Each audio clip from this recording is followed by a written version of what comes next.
বন্ধু আমার 300 টাকা ধার দে, খুব ইমার্জেন্সি, আমার লাগবে, বেশি দেরি হবে না, তোরে 7 দিন পরে দিয়ে দিবা না আমি। বন্ধু তুই বিপদে পড়েছিস, তা আগে তুই থেকে আমার তুই বলবি না? দাঁড়া, দেখছি আমার কাছে আছে কি।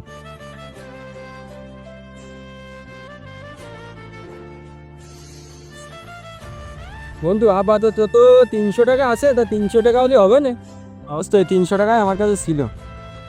হবে না বন্ধু, তোর এই ঋণ আমি কোনোদিন শোধ করতে পারবো না।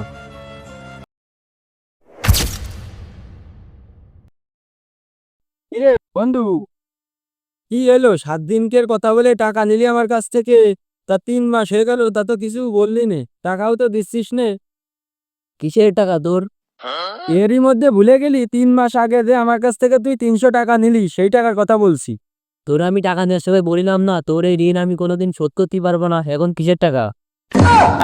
মনের দোকানের মুড়ি তোমার জন্য সবই ফ্রি।